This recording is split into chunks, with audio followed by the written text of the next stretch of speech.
Magandang gabi, Oriental Mindoro, ika-11 sa buwan ng Marso, taong 2014. Ito po ang TVNet Newsline. At sa ulo na ating mga balita, mga motorsiklong may maiingay na tambutsyo, huhulihin na rin ayon sa LTO. Loyalty card ilalabas ng Pag-ibig Fund. At mga kababaihan sa Barangay Malamig sa lungsod, sumailalim sa pagsasanay sa paggawa ng sabon. At sa detalye ng ating mga balita, sa pangunguna ng City Trade and Industry Department at sa pakikipag-ugnayan sa Technical Education and Skills Development Authority, isang pagsasanay hinggil sa paggawa ng sabon ang inilunsad sa Barangay Malamig, lungsod ng Calapan, na dinaluhan ng mahigit sa 30 kababaihan mula sa naturang barangay.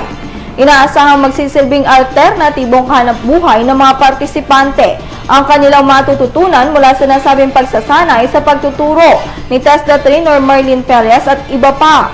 Sa naging mensahe ni City Mayor Arnan Panaligan, ang nasabing programa ay handog ng City Government sa mga kababaihan bilang bahagi na rin ng patuloy na pagsusulong ng programang Fly High 1 Calapan, na simboloan niya na nagkakaisang pamayanan tungo sa kaunlaran at tagumpay.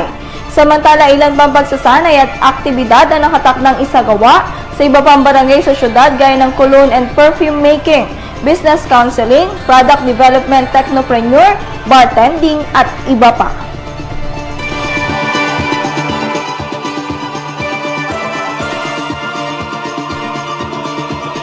Sa kaugnay na balita, patuloy ang pamamahagi ng gold card sa mga Kalapenyong nasa level ng kahirapan, kung saan umaga na yung ika-11 ng Marso nang mamahagi nito sa Barangay Malamig sa lungsod. Unang batch pa lamang nila ang mga nabigang residente ng barangay, habang patuloy ang ebaluasyon ng mga mapapasama sa ikalawang batch upang matiyak na indigent at lehitimong Kalapenyo ang mga mabibigyan ng gold card. Ang nasabing health card ay maaaring magamit sa pagpapagamot sa mga ospital sa lungsod, kung saan mas dinagdagan pa ng city government ang mga benepisyong maaaring mapakinabangan ng mga mabibigyan nito. Magbabalik po ang TVNet Newsline.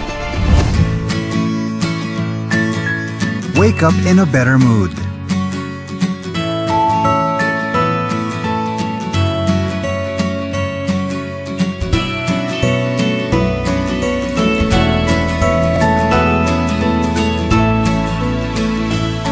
Look better with cleaner clothes.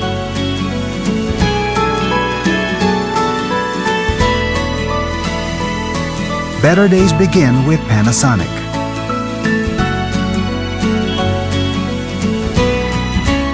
Smart ideas for a better life.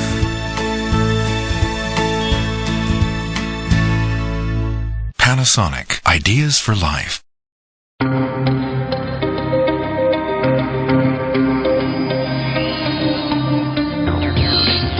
New Toshiba LED Power TV.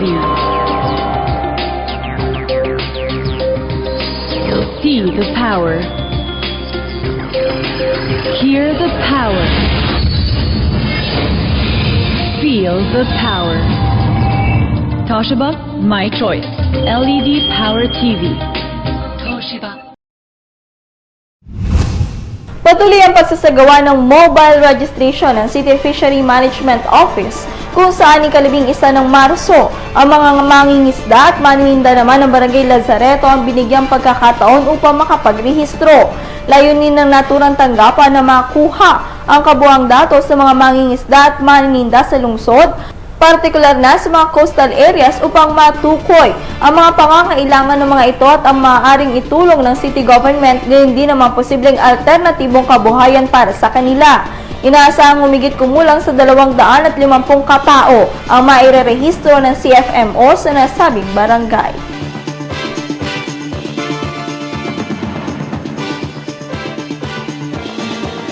Sa ibang balita, isang programa ang ilulunsad ng Home Development Mutual Fund o Pag-ibig Fund ngayong ikalawang quarter ng 2014. Ito ang loyalty card para sa lahat ng active members ng ahensya. So, ang Pag-ibig Fund po ay maglalabas ng loyalty card this coming second quarter of this year.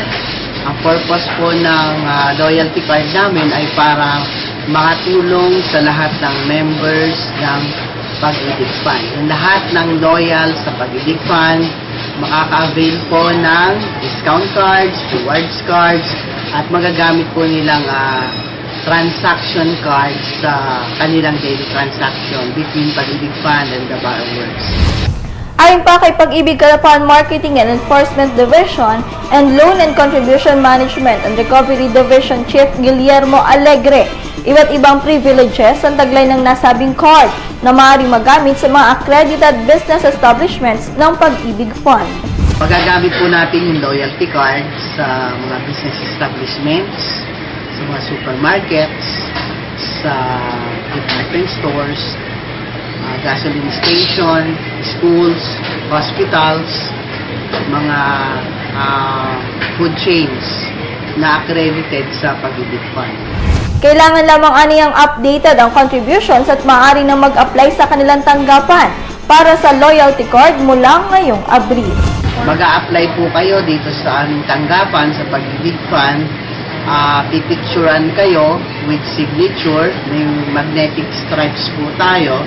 So mag-i-issue po kami pagkatapos po nun, mag-i-issue na kami ng loyalty card. Nananawagan po ako sa lahat ng members ng Pag-ibig Fund dito sa Mimaropa regions na i-update nila yung kanilang members contribution para ma-avail nila yung loyalty card na ilalabas namin ngayong 2014. Antabayanan ng iba pa mga balita makalipas po lamang ang ilang paalala. Bakit ka kasi kumabit? Alam mong di tama yan, di ba? Huwag ka nang gumamit ng pag-aari ng iba. Nakakaperwisyo ka sa mga legal na cable. Lumalabo ang signal nila. Mahiya ka naman, hoy. Illegal na cable mo, putulin na. Ano, gusto mo bang umabot pa sa kulungan? Umiwas ka na sa gulo tsaka skandalo. Huwag maging kabit. Magpakabit ng tama ngayon. Supported by PCTV. Good news po para sa lahat ng subscribers ng Cable TV at Cable Internet. Naisa batas na po ang Anti-Cable Television and Cable Internet Tapping Act of 2013. At ayon dito, bawal makikabit ng Cable TV at Cable Internet. Ang parusa sa sino mang lumabag sa batas na ito ay pagkakakulong at pagbabayad ng malaking multa. Bayad ka na nga, kulong ka pa. Kim Atienza po, nagsasabing pagdating sa batas, hindi weather-weather lang. Huwag maging kabit. Supported by the PCTA. Sa pagpapatuloy ng ating mga balita, maingay. Ito ang pangunahing palatandaan ng tambutsyo ng motorsiklo na hindi standard at marami nito sa lungsod ng Calapan. Na isa sa inirereklamo dahil sa maingay na tunog lalo na kung humaharurot ang driver ng motorsiklo. Kaugnay